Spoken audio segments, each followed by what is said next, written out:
CM Pushkar Singh Dhami पहुंचे विधानसभा कार्यालय। CM Dhami ने पूजा पाठ कर किया हवन। 23 अगस्त से शुरू होगा विधानसभा सत्र।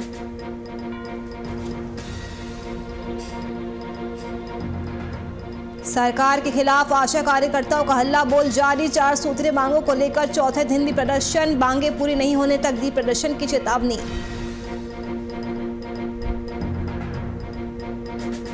जोशीमठ में बढ़े कोरोना के मामले। 2 दिनों में 11 कोरोना पॉजिटिव केस आए सामने। बचाव के लिए बढ़ी वैक्सीन की डिमांड।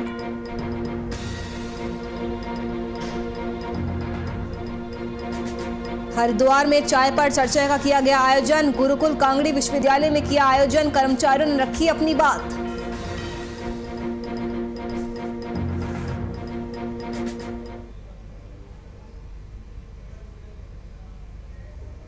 नमस्कार, वीआईपी न्यूज देख रहे हैं आप। मैं आपके साथ नुपुर सक्सेना। स्वागत है आपका उत्तराखंड लाइव में।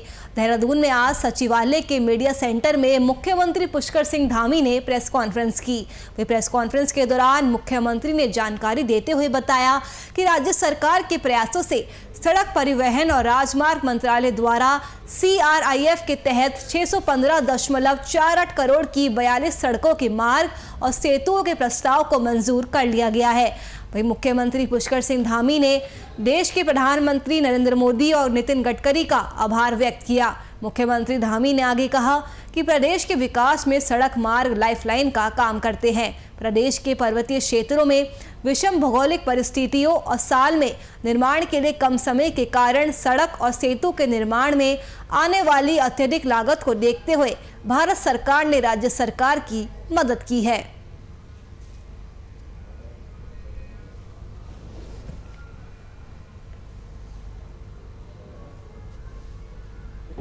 राज्य सरकार के प्रयासों से अभी जो लगातार यहाँ से DPR बनाने का काम है, लगातार सर्वे करने का काम है, जो सेंट्रल CRIF के अंतर्गत केंद्रीय सड़क अवस्थापना निधि से राज्य सरकार को आज से 2 दिन पहले 615 करोड़ रुपया 42 सड़क मार्गों के प्रस्तावों को स्वीकृत कर दिया गया है। तो मैं इसके लिए उत्तराखंड की जनता की तरफ से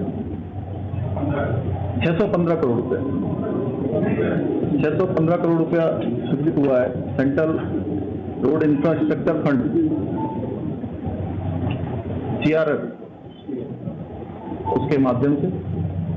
इसके लिए मैं उत्तराखंड की जनता की ओर से देश के यशस्वी प्रधानमंत्री नरेंद्र मोदी जी का एवं सड़क परिवहन मंत्री माननीय नितिन गडकरी जी का हृदय की गहराइयों से धन्यवाद ज्ञापित करना चाहता हूँ।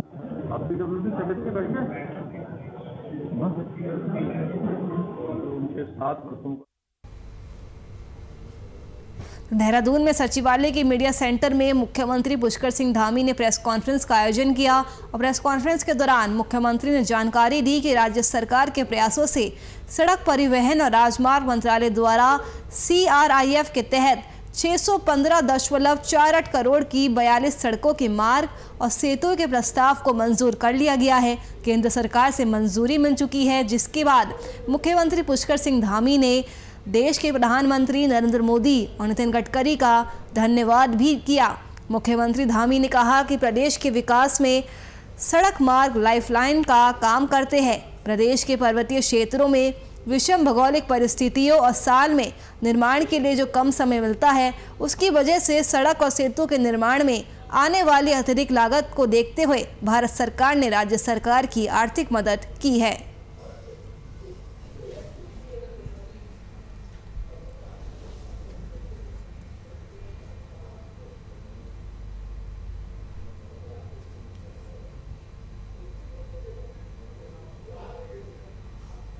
सूबे के मुखिया पुष्कर सिंह धामी आज विधानसभा पहुंचे, जहां उन्होंने विधानसभा कार्यालय में पूजा पाठ और हवन किया। आपको बता दें कि आगामी 23 अगस्त से विधानसभा सत्र शुरू होने जा रहा है और इसी को लेकर सीएम धामी ने अपने कार्यालय में शासकीय कार्य भी शुरू कर दिया है। साथ ही धामी ने कहा कि वो पहले भी विधानसभा आते रहे हैं, हालांकि बतौर मुख्य लोक सेवक उन्हें पहली बार आज आने का मौका मिला। तो तस्वीरों में आप देख सकते हैं कि सीएम पुष्कर सिंह धामी ने किस तरह से वहां पर हवन पूजन और पाठ किया। इसके अलावा आपको बता दें कि 23 अगस्त से विधानसभा सत्र शुरू होने जा रहा है। ये विधानसभा हमारा जो जनतंत्र है, लोकतंत्र है, उस लोकतंत्र का हमारा ये मंदिर है। जनता की जो भावनाएं हैं, ये हमारा लोकतंत्र का मंदिर है। और आज मैं मुख्य सेवक के रूप में पहली बार आया हूँ, लेकिन वैसे तो सैकड़ों बार, हजारों बार आना हुआ है, लगातार आता रहा हूँ। मैं अपने उत्तराखंड के सभी शहीदों को नमन करता हूँ, उत्तराखंड की जनता को नमन करता हूँ।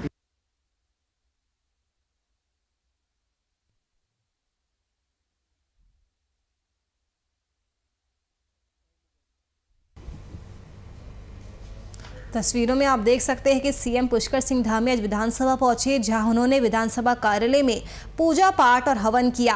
आपको बता दें कि 23 अगस्त से विधानसभा सत्र शुरू होने जा रहा है और इसी को लेकर सीएम धामी ने अपने कार्यालय में शासकीय कार्य भी शुरू कर दिया है। इसके अलावा पुष्कर सिंह धामी ने कहा है कि वो पहले भी विधानसभा आते रहे हैं, हालांकि बतौर मुख्य लोक सेवक उन्हें पहली बार आ जाने का मौका मिला है।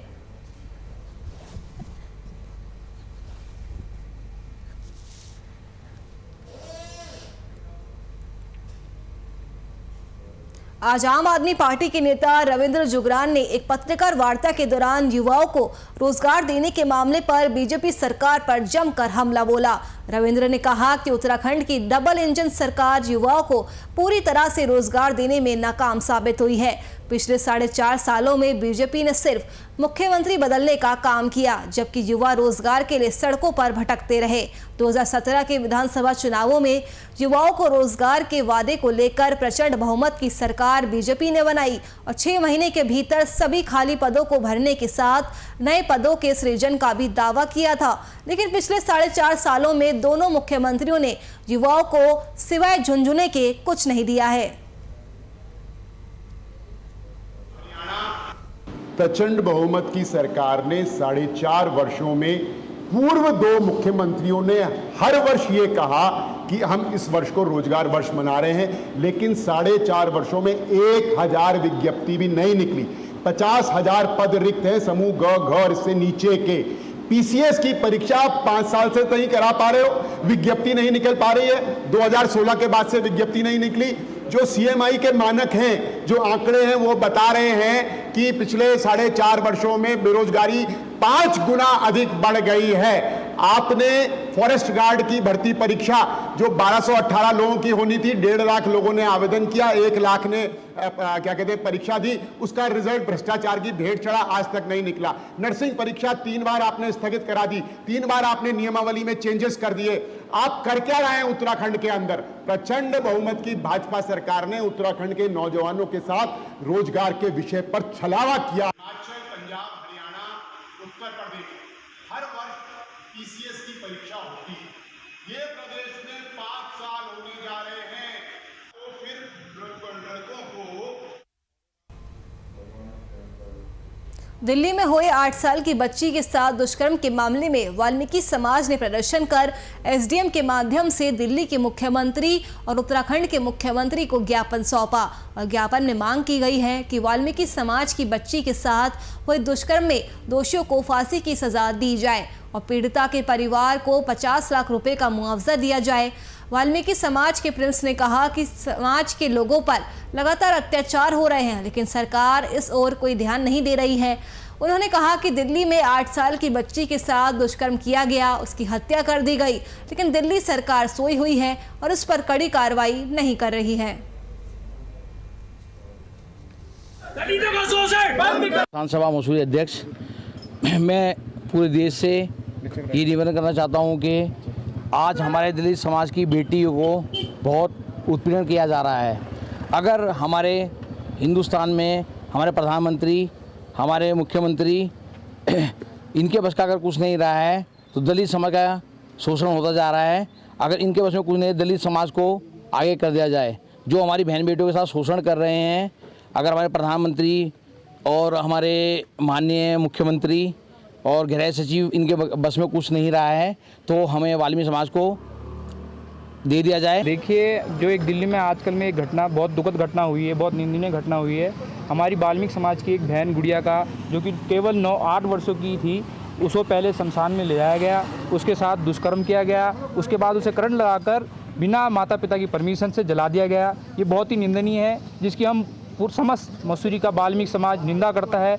और आज हमने जो ज्ञापन दिया था उसमें उचित कार्रवाई की मांग की है, जिसमें आरोपियों को उचित सज़ा व फांसी दी जाए और जो हमारी गुड़िया का परिवार है उसको न्याय के तौर पर आर्थिक 50 लाख की मदद दी जाए।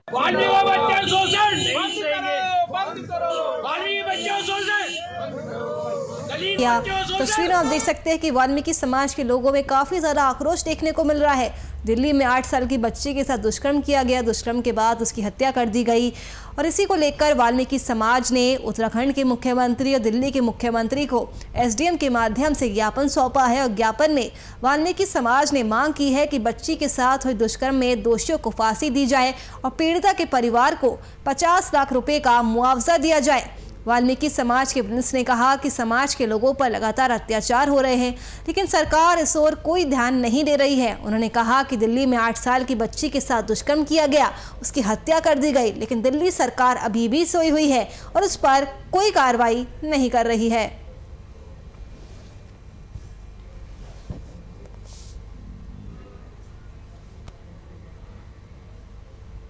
किच्छा के सरदार वल्लभ भाई पटेल सामुदायिक स्वास्थ्य केंद्र में 4 सूत्रीय मांगों को लेकर चौथे दिन भी आशा कार्यकर्ताओं ने आशा संगठन की किच्छा इकाई अध्यक्ष सिमरन कौर के नेतृत्व में सरकार के खिलाफ धरना प्रदर्शन किया। इस दौरान आशा कार्यकर्ताओं ने कहा कि जब तक हमारी मांगें पूरी नहीं होती तब तक हम इसी तरह आंदोलन करते रहेंगे, काम पर वापस नहीं जाएंगे। उन्होंने कहा कि हम पिछले 4 दिनों से धरने पर बैठे हैं, लेकिन सरकार हमारी सुध लेने को तैयार नहीं है। इससे पता चलता है कि सरकार हमारी चिंता नहीं करती है।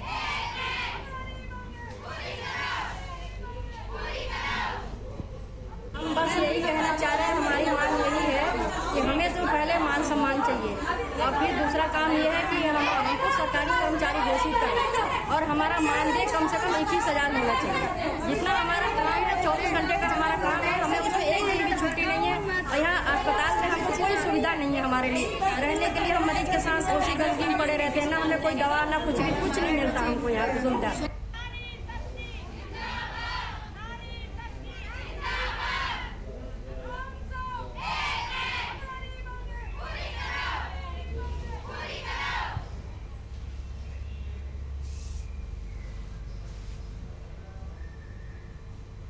कोटद्वार नगर निगम के खाते से 23 लाख की धनराशि उड़ाने का मामला सामने आया है, जहां बैंक ऑफ इंडिया की ओर से नगर निगम को पहले जारी 2 चेकबुक में नगर आयुक्त और लेखा अधिकारी के जाली हस्ताक्षर कर ये धनराशि निकाली गई है। नगर आयुक्त की ओर से दी गई तहरीर के आधार पर पुलिस ने मुकदमा दर्ज कर जांच शुरू कर दी है। बता दें कि कोटद्वार नगर निगम का गठन 3 साल पहले हुआ था और निगम के गठन से पहले सभी बैंक खातों का संचालन नगर पालिका कोटद्वार के नाम से होता था। इसी कड़ी में कोटद्वार नगर पालिका ने 1979 में बैंक ऑफ इंडिया की कोटद्वार शाखा से खाता खोला। 23 अगस्त 2005 को नगर पालिका और 3 फरवरी 2018 को नगर निगम के नाम इस खाते से 2 चेकबुक जारी की गई। नगर निगम प्रशासन की माने तो इन चेकबुकों के संबंध में निगम प्रशासन के पास कोई जानकारी नहीं थी। 2-3 दिन पूर्व खातों की जांच के दौरान पता चला कि इन चेकबुकों के जरिए बैंक से करीब 23 लाख की धनराशि निकाली गई। कुछ हम जैसे कि नगर निगम का जो काम है उन कामों के सिलसिले में मैंने पासबुकें चेक करी कि किस खाते में हमारा कितना बजट है, और ये 2 तारीख शाम की बात है जब मैं चेक कर रहा था, तो उससे देखने में मिला कि जो फर्में हमारे यहाँ इनरोल्ड नहीं हैं और जिन लोगों के हमारे यहाँ नाम भी नहीं है वो उन लोगों के नाम पे जो है हमारे कुछ चेकों का भुगतान हुआ है। तो फिर हमने गहराई से उसकी जांच करी तो पाया गया कि 5-6 लोगों द्वारा दिल्ली से चेक लगाए गए, जिन चेकों पे नगर आयुक्त के और लेखा अधिकारी के फर्जी साइन किए गए और वहाँ से दिल्ली की विभिन्न ब्रांचों से, अलग अलग ब्रांचों से 25 जून 2021 से और 27 जुलाई 2021 तक 21,32,600 रुपये विड्रॉल किए गए।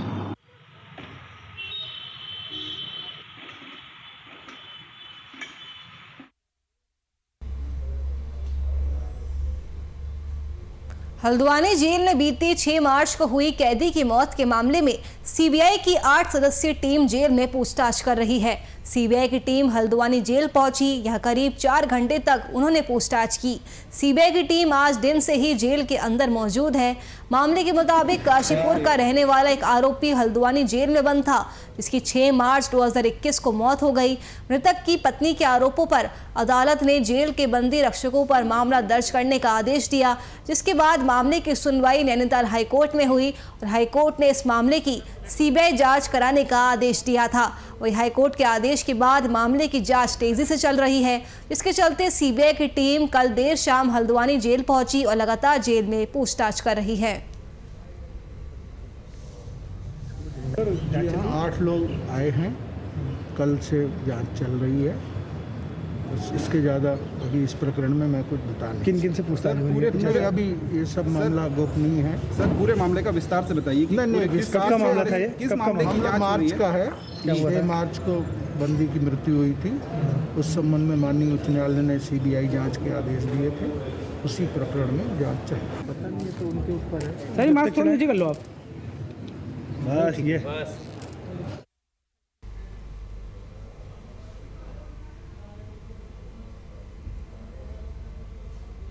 आज हरिद्वार के गुरुकुल कांगड़ी में चाय पर चर्चा का आयोजन किया गया। 5 अगस्त को गुरुकुल कांगड़ी के प्रसिद्ध कुलपति डॉक्टर रूप किशोर शास्त्री भी कुलपति की पोस्ट पर यहाँ विराजमान हुए थे।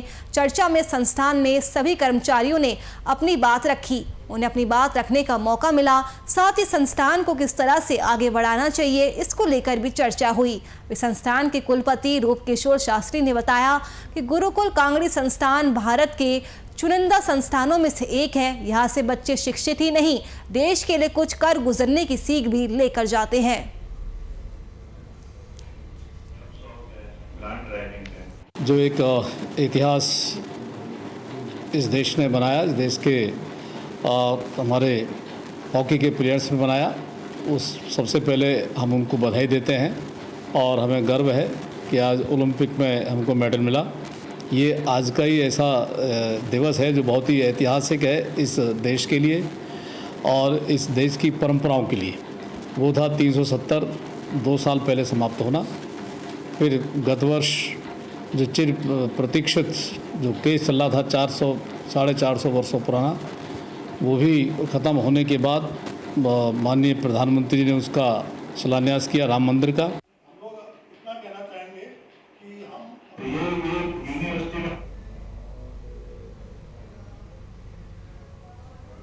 सावन महीने की शिवरात्रि की धूम हरिद्वार के सभी मंदिरों में देखने को मिली, क्योंकि हरिद्वार में भगवान भोलेनाथ की कण कण में विराजमान है। एक तरफ जहां भगवान शिव का ससुराल है, तो वहीं दूसरी तरफ नीलेश्वर महादेव मंदिर यहाँ विराजमान है। और ये मान्यता है कि एक बार जल अभिषेक से ही यहाँ 1000 बार शिवलिंग का जल अभिषेक बराबर है। वहीं बेल पर्वत पर स्थित बिल्केश्वर महादेव भी अपने आप में कई पौराणिक कथाओं के साथ विराजमान है। यह माता पार्वती ने भगवान भोलेनाथ को पाने के लिए 3000 सालों तक कठोर तप किया था, तब जाकर भगवान भोलेनाथ माता पार्वती को मिल पाए थे। कहते हैं कि इस मंदिर में जो भी श्रद्धालु आता है उसकी सारी मनोकामनाएं पूरी होती है। जिन लोगों को संतान सुख नहीं मिल पाता है, उनके लिए भी मंदिर वरदान साबित होता है। कॉलेज ऑफ नर्सिंग की तरफ से आज हम लोगों ने यहाँ रंगोली बनाई है। मतलब रंगोली स्पेशली बहुत सारे फूलों से, कलर से बनाई गई है। और जो हमारा मेन मोटो है रंगोली बनाने का, वो ये है कि हम मतलब आज की जनरेशन जो हम लोग हैं, हम लोग जो धर्म से जुड़ना चाह रहे हैं, मतलब जो सनातन धर्म है, हम ज़्यादा से ज़्यादा कोशिश कर रहे हैं जो आज का यूथ हो उसे मतलब कि जो भी हमारा जो सनातन धर्म है उसकी ओर लेके जाएँ। क्योंकि आज की जनरेशन क्या हो गई है, मतलब कि मतलब यंग जनरेशन आजकल ज़्यादा पूजा पाठ से ज़्यादा दूर हटते जा रही है। तो हमारा मेन मोटो आज का ये रंगोली बनाने का ये है कि हम सनातन धर्म की ओर अपने बच्चों को और आज की जनरेशन को ले जा सकें। शिवरात्रि का महापर्व है और ये हम सबका बहुत सौभाग्य है कि हम लोग आज यहाँ पे भगवान की इच्छा थी कि हम लोग यहाँ आएँ। और क्योंकि जो केयर कॉलेज ऑफ नर्सिंग है, ये शिक्षा के साथ साथ बच्चों को संस्कार भी देना चाहता है। तो हमारी प्रायोरिटी यही रहती है कि बच्चे शिक्षा तो लें, लेकिन अपनी जड़ों से और अपने संस्कार को कभी ना भूलें।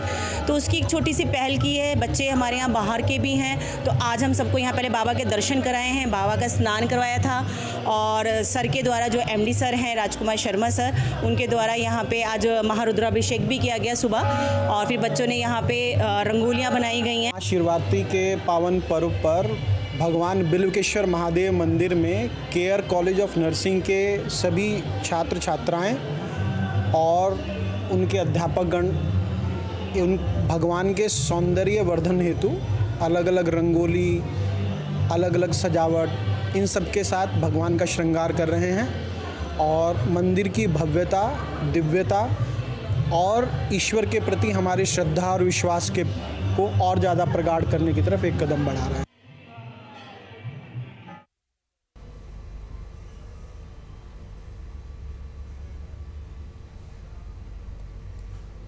मौसम विभाग का भारी बारिश का अलर्ट चमोली में सही साबित हो रहा है। देर रात से लगातार मूसलाधार बारिश हो रही है, जिससे यहाँ के सभी नदी नाले उफान पर है। कल्पगंगा सहित धौली आदि नदियां उफान पर होने के चलते प्रशासन सहित एसडीआरएफ टीम भी सतर्क है। दुर्गम घाटी की भेंटा गांव में भारी बारिश के चलते पंचायत भवन भूस्खलन से खतरे की जद में आ गया है। वहीं धौली गंगा घाटी के तोलमा गांव में भी स्कूली भवन खतरे की जद में बताए जा रहे हैं। नगर क्षेत्र जोशीमठ में भी घने कोहरे के साथ झमाझम बारिश होने से देर रात से जनजीवन प्रभावित हुआ है।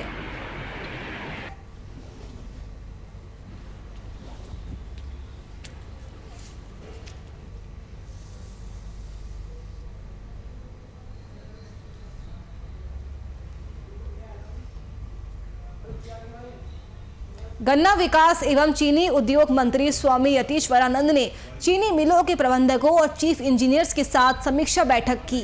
पेराई से सत्र 2021 से 22 की तैयारी को लेकर बैठक में गन्ना मंत्री ने अहम दिशा निर्देश दिए। सरकारी एवं सहकारी चीनी मिलों के प्रबंधक और महाप्रबंधक की बैठक में उन्होंने कहा कि पेराई सत्र की तैयारी पूरी कर ले। इसके साथ ही चीनी मिलों को चलाने से 15 दिन पहले मंत्री ने गन्ना किसानों के बकाया भुगतान के संबंध में तेजी लाने के भी निर्देश दिए हैं।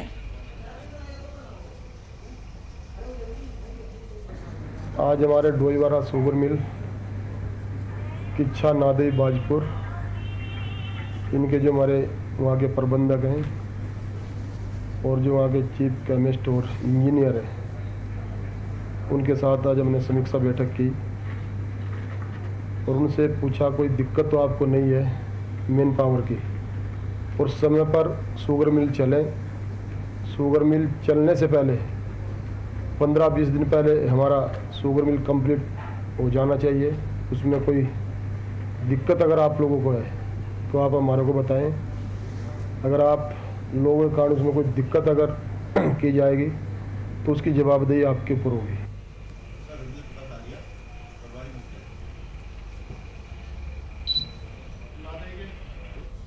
जोशीमठ में कोरोना पॉजिटिव केस एक बार फिर से सामने आने लगे हैं। पिछले 2 दिनों में 11 कोरोना पॉजिटिव केस आने के बाद प्रशासन सहित सामुदायिक स्वास्थ्य केंद्र जोशीमठ भी सतर्क हो गया है। सीएचसी द्वारा बढ़ते कोरोना केस को देखते हुए नगर क्षेत्र में कोरोना वैक्सीनेशन का दायरा बढ़ा दिया गया है। कोरोना ग्राफ बढ़ने की खबर से अब लोग वैक्सीनेशन सेंटर में वैक्सीन लगाने के लिए जोर शोर से पहुंच रहे हैं। भाई हाथ छोड़ो।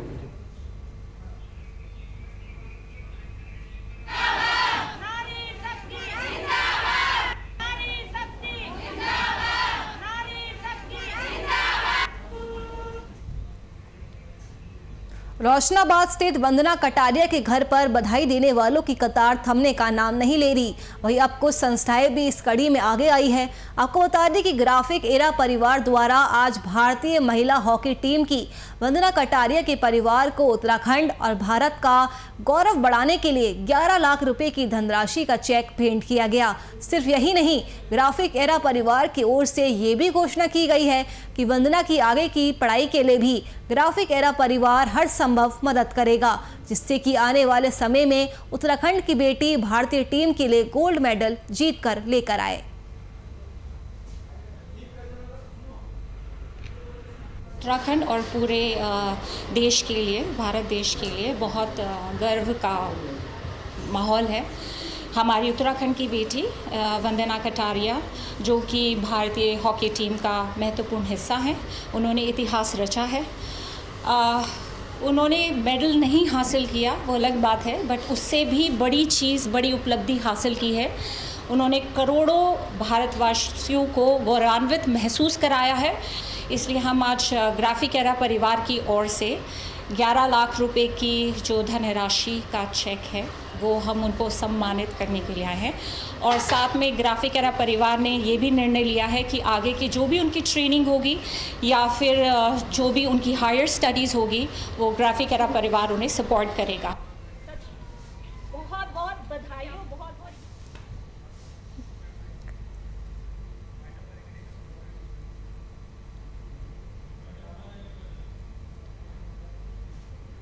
तो भारतीय हॉकी टीम की खिलाड़ी वंदना कटारिया को लगातार बधाइयां मिल रही है और इसके लिए ग्राफिक एरा परिवार भी सामने आया है। उसने 11 लाख रुपए का चेक भेंट किया है। तो चलिए फिलहाल के लिए इस बुलेटिन में मेरे साथ इतना ही। देश और दुनिया की तमाम खबरों के लिए आप देखते रहिए VIP न्यूज़। नमस्कार।